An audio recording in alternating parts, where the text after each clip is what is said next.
जनता party की पूरी तौर पर ये राजनीतिक साजिश नजर आती है, जिसके तहत हो गया एक मिनट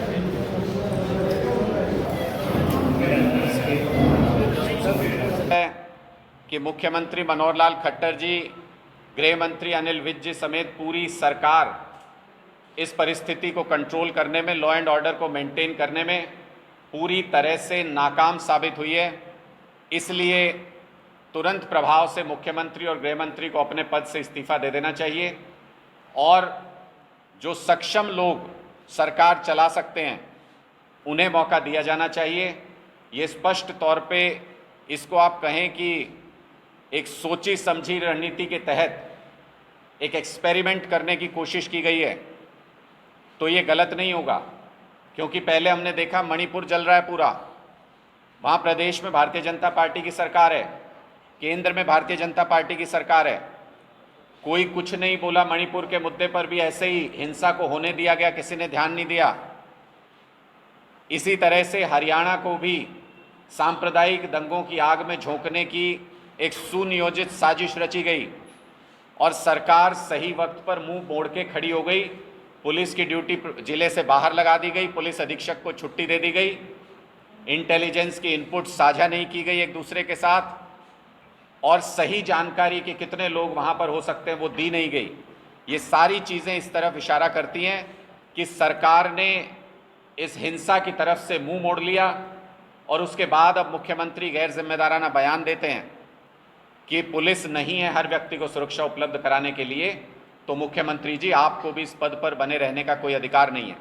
इसी से जुड़ी हुई एक और समस्या जो पैदा हो गई है वो भी आपको ध्यान देना चाहिए। ग्रुप सी का 5 और 6 अगस्त को एग्ज़ाम है और उस परीक्षा के लिए पहले ही सरकार ने युवाओं के साथ बहुत ज़्यादती की है। कहा कि जितने पद हैं उसके सिर्फ 4 गुना युवाओं को बुलाया जाएगा परीक्षा देने के लिए, जबकि सभी सीईटी क्वालिफाई किए हुए युवाओं को मौका दिया जाना चाहिए था। इसके लिए इतने लाखों बच्चों का भविष्य बर्बाद करने की साजिश पहले ही सरकार रच चुकी है।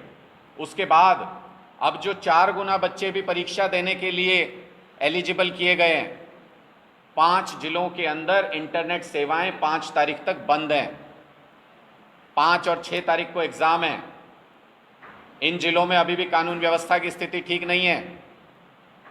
क्या सरकार को बिल्कुल कोई परवाह नहीं है कि ये बच्चे एडमिट कार्ड कैसे इनको हासिल होगा, कैसे ये बच्चे एग्ज़ाम देने के लिए जाएंगे?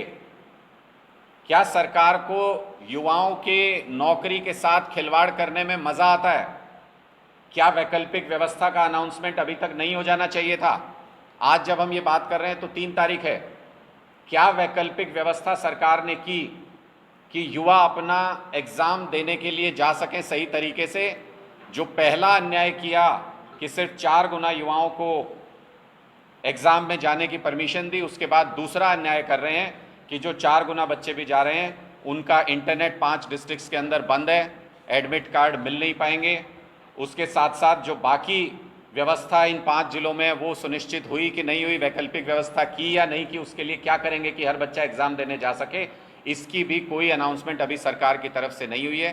तो इसलिए अब ये प्रदेश के लोगों को तय करना है कि ऐसी राजनीतिक साजिशों का हिस्सा न बन के, अफवाहों का हिस्सा न बन के, हमको खुद ही ये तय करना होगा कि ऐसी आपस में लड़ाने की साजिशों को नाकाम करने के लिए आपसी भाईचारे को कायम रखें, एक दूसरे के साथ चलें, विश्वास करें और किसी भी प्रकार की हिंसा से दूर रहें।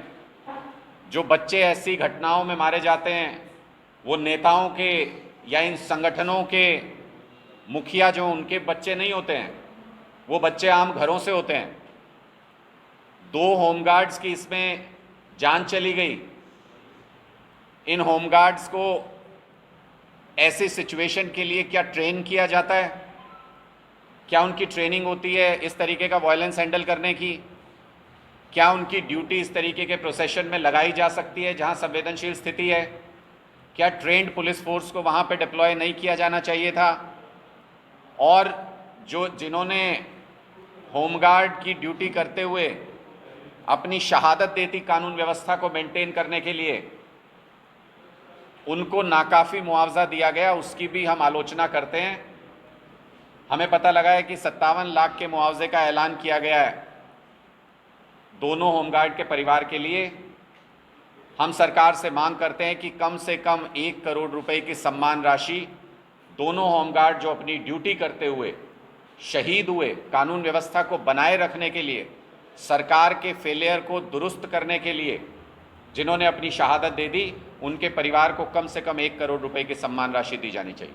आप कल जिस तरीके से मुख्यमंत्री मनोहर लाल खट्टर जी का बयान आया तो मुझे स्मरण हुआ कि मनोहर लाल खट्टर जी ने 26 अक्टूबर 2014 को और 27 अक्टूबर 2019 को जब मुख्यमंत्री के पद की शपथ ली थी तो उन्होंने हरियाणा के लोगों की सुरक्षा सुनिश्चित करने का वायदा भी किया था। लेकिन आज संविधान की शपथ लेने वाले मुख्यमंत्री मनोहर लाल खट्टर जी कहते हैं कि हरियाणा के हर नागरिक को सुरक्षा नहीं दे सकते, हर नागरिक की सुरक्षा नहीं कर सकते। सबसे पहले तो मुख्यमंत्री जी का ये बयान संविधान की उनकी शपथ के खिलाफ, उनके पद की प्रतिष्ठा के खिलाफ और बहुत ही गैर जिम्मेदाराना बयान है। मुख्यमंत्री जी ने जिस तरीके से कहा कि प्रदेश के हर नागरिक की सुरक्षा पुलिस नहीं कर सकती है, यानी सरकार प्रदेश के हर नागरिक को सुरक्षा नहीं दे सकती है, इसका सीधा मतलब ये कि वो अपने पद पर बने रहने का नैतिक अधिकार खो चुके हैं। उनको तुरंत प्रभाव से अपने पद से इस्तीफा दे देना चाहिए। हम क्यों बार बार ये कह रहे हैं कि हरियाणा को धार्मिक या ये कहें सांप्रदायिक दंगों में फेंकने की एक सुनियोजित साजिश की जा रही है, उस तरफ धकेला जा रहा है पूरे प्रदेश को। गृह मंत्री विज साहब कल ये कहते हैं कि सीआईडी की कोई पूर्व इंटेलिजेंस उनके पास नहीं थी। 2020 में सीआईडी के अधिकार को लेकर के मुख्यमंत्री और गृह मंत्री के बीच जिस तरीके का विवाद हुआ वो पूरे प्रदेश ने देखा था।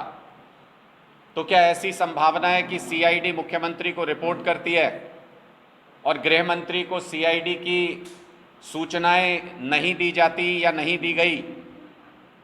क्योंकि सीआईडी कह रही है कि हमने तो पूर्व सूचित किया था, गृह मंत्री कह रहे हैं हमारे पास ऐसी कोई सूचना नहीं थी।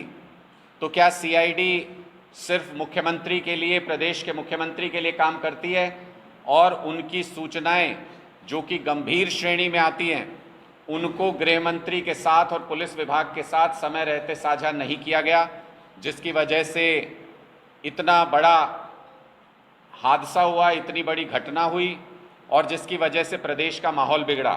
दूसरा, मुख्यमंत्री जी को सीआईडी रिपोर्ट करती है और ये सूचना गृह मंत्री के पास नहीं गई है, तो पहली बात। दूसरी बात कि उसी समय सैकड़ों नूह जिले के पुलिसकर्मी उनको नूह जिले से निकाल करके, जबकि ऐसी कोई संवेदनशील अगर परिस्थिति होती है तो बाकी जिलों की फोर्स को भी डिप्लॉय किया जाता है जहां पर ये यात्रा हो रही थी या जहां पर भी इस तरीके की घटना का अंदेशा था। लेकिन उसके बावजूद नूह जिले के सैकड़ों पुलिसकर्मियों को वहां से निकाल के मुख्यमंत्री जी ने अपनी सुरक्षा में दूसरे जिले में बुला लिया।